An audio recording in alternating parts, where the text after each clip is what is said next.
والد صاحب ایک سفارشی رکا لے کر ایک صاحب کے پاس گئے، انہوں نے سخت شرمندہ کر دیا۔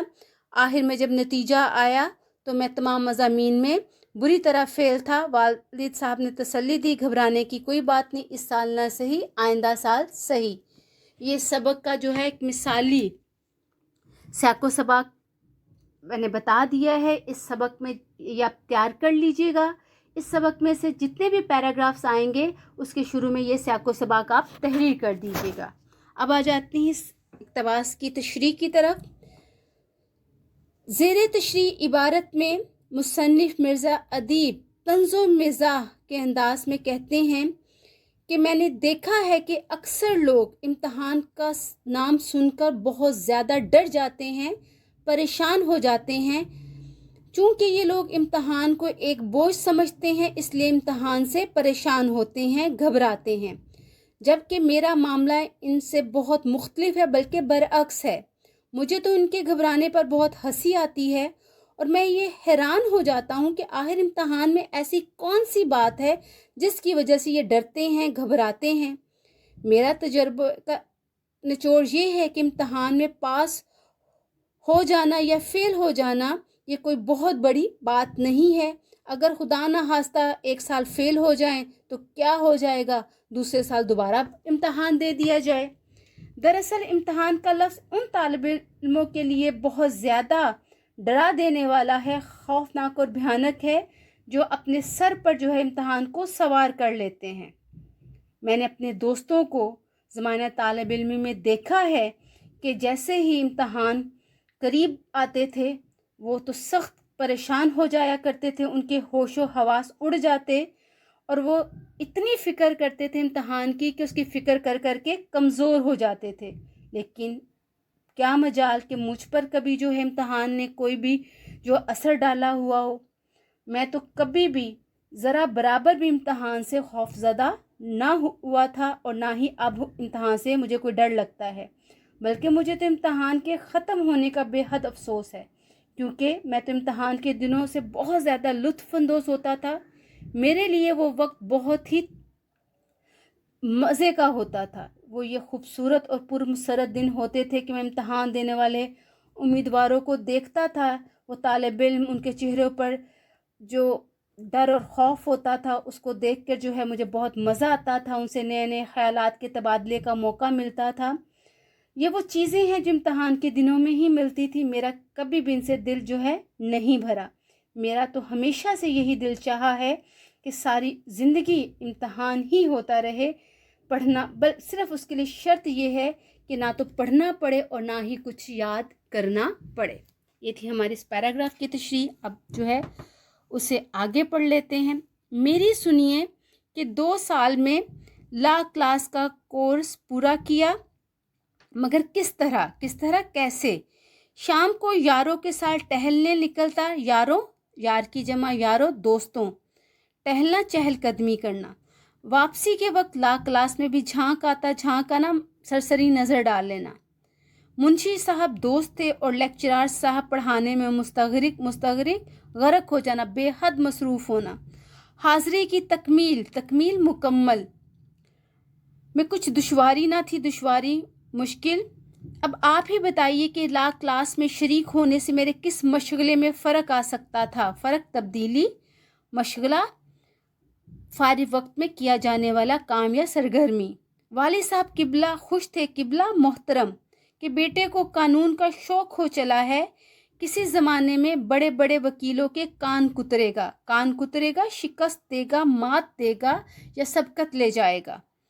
ہم بھی بے فکر تھے، چلو 2 برس سال تک تو کوئی محنت کے لیے کہہ ہی نہیں سکتا، بعد میں دیکھیے کون جیتا ہے اور کون مرتا۔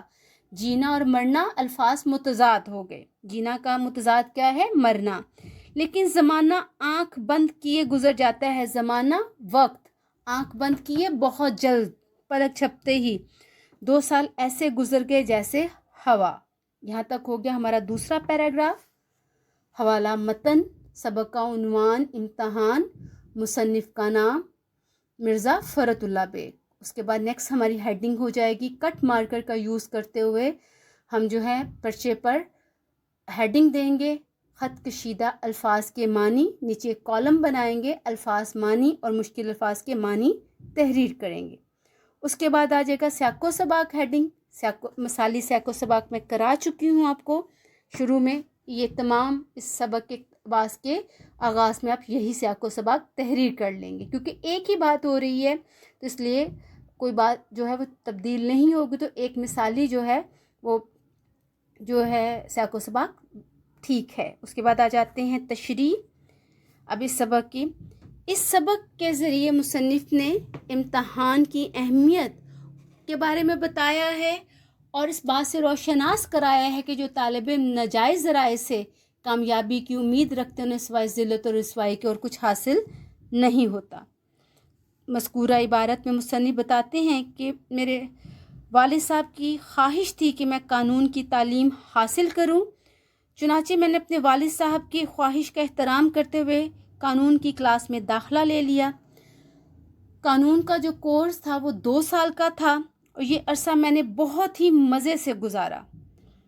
یہ میرے زندگی کا ایک یادگار جو تھا یہ زمانہ تھا۔ شام کے وقت میں باقاعدہ کلاس میں پڑھنے کے بجائے اپنے دوستوں کے ساتھ جو تھا وہ سیر و تفریح پہ نکل جاتا تھا۔ شام کو جو ہے وہ سارا دن سیر و تفریح کے بعد واپسی پر احتیاطاً میں کلاس میں جو ہے سرسری نظر ڈال آتا تھا۔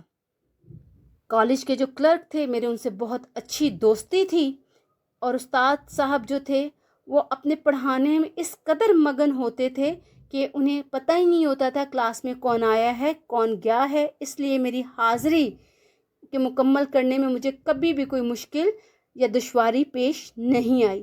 حاضری کے معاملے میں میں اس لیے احتیاط سے کام لیتا تھا کہیں حاضری کم ہونے کی صورت میں کوئی مسئلہ نہ ہو جائے، اس کے علاوہ داخلہ بھجوانے میں بھی کوئی مشکل نہ مجھے پیش آ جائے۔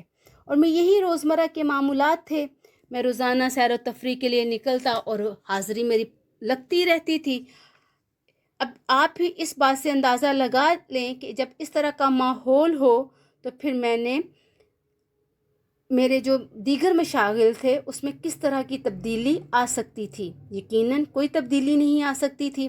والد صاحب میرے بہت خوش تھے کہ میں ان کا خواب پورا کر رہا ہوں اور میں کسی زمانے میں جو ہے بہت بڑا وکیل بنوں گا اور وکیل بن کے چوٹی کے وکیلوں کا مقابلہ کروں گا۔ میں بھی اپنے جو تھے اپنی طرف بہت مطمئن اور بے فکر تھا، چلو 2 سال جو ہیں وہ آرام سے عیش سے گزریں گے، کوئی بھی پڑھنے اور محنت کرنے کے لیے نہیں کہے گا۔ 2 سال ایک لمبا عرصہ ہے، 2 سال کے بعد دیکھیں گے کہ کون جیتا ہے کون مرتا ہے، مگر وہ 2 سال کا حسین جو زمانہ تھا، بے حد خوش کرنے والا جو وقت تھا، وہ بہت ہی مختصر جو ہے ثابت ہوا۔ وہ اتنی تیزی سے آیا اتنی ہی تیزی سے گزر گیا، بالکل جس طرح ہوا گزرتی ہے پتہ نہیں چلتا، مجھے بھی ان 2 سالوں کے گزرنے کا پتہ ہی نہیں چلا۔ یہ تھا ہمارے آج کے جو ہے وہ 2 پیراگراف اقتباس، ان کی تشریح۔ ویڈیو کو بار بار غور سے سنیے، تشریح کا طریقہ کار سمجھنے کی کوشش کیجیے، الفاظ کے معنی ذہن نشین کیجیے، ذخیرہ الفاظ میں اپنے اضافہ کیجیے تاکہ آپ کو جو ہے وہ لکھنے میں دشواری نہیں ہو اور آپ کے ذہن میں جملے خود بخود آتے چلے جائیں۔ جنہوں نے ہمارا چینل ابھی تک سبسکرائب نہیں کیا وہ چینل کو سبسکرائب کر لیں، بیل آئیکن کو پریس کر لیجئے تاکہ آپ کو آنے والی تمام ویڈیو کے نوٹیفیکیشن مل سکیں اور آپ کا کوئی بھی لیسن سکپ نہیں ہو۔ رہنمائی اردو کے ساتھ جڑے رہیے، کامیابیاں سمیٹیے۔ اللہ حافظ۔